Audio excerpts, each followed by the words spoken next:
السلام علیکم ورحمۃ اللہ وبرکاتہ۔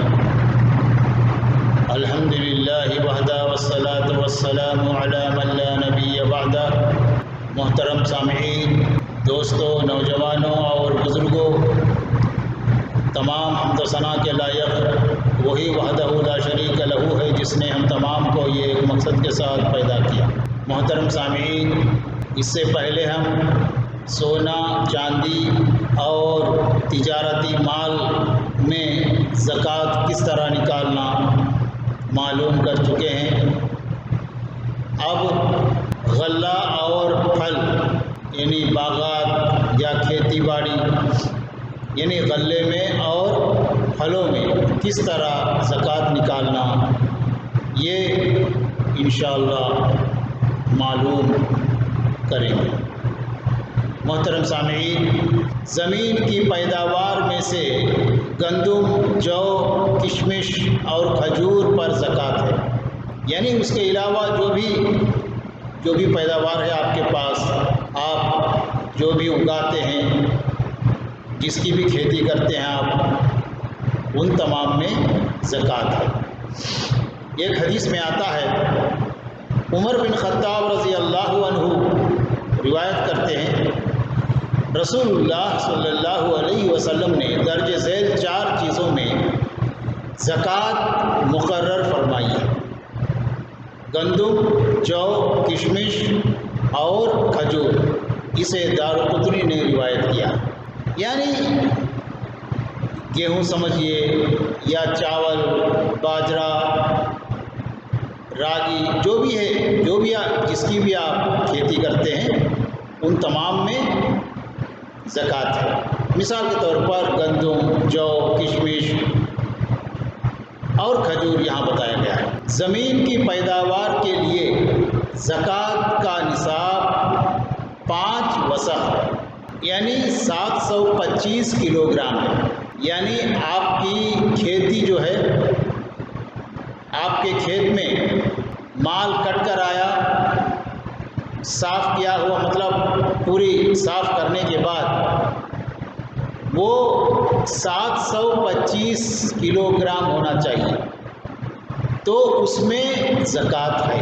اگر اس سے کم ہے تو اس میں زکوٰۃ نہیں ہے۔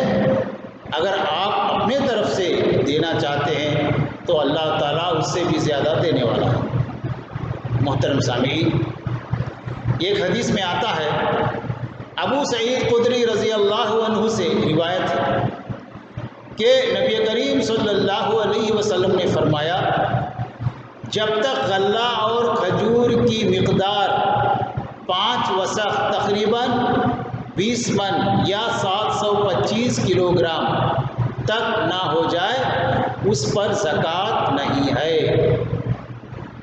اسے نسائی نے روایت کیا۔ آپ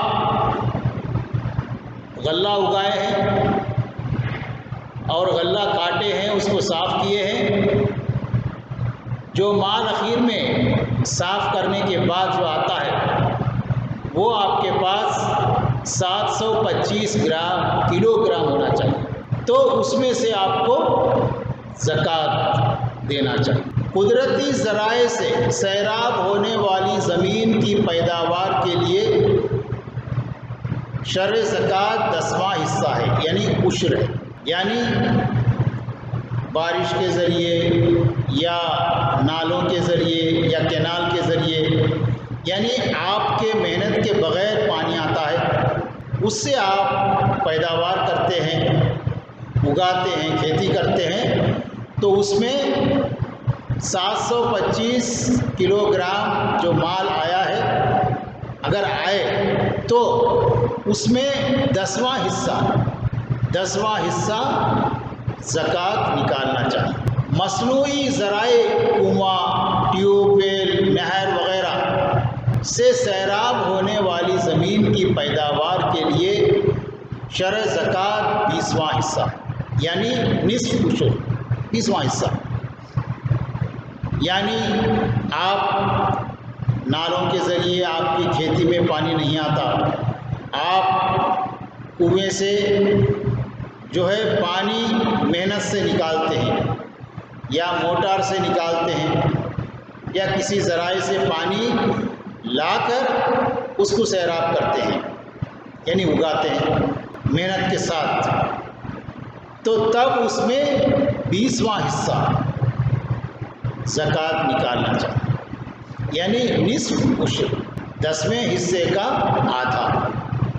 ایک حدیث میں آتا ہے، عبداللہ بن عمر رضی اللہ عنہ نبی کریم صلی اللہ علیہ وسلم سے روایت کرتے ہیں کہ آپ صلی اللہ علیہ وسلم نے فرمایا، جس زمین کو بارش یا چشمے پانی پلائیں یا زمین تر و تازہ ہو، اس کی پیداوار سے 10واں حصہ زکوٰۃ ہے، اور جس زمین کو کنویں کے ذریعے پانی دیا جائے اس میں نصف عشر یعنی 20واں حصہ زکوٰۃ ہے۔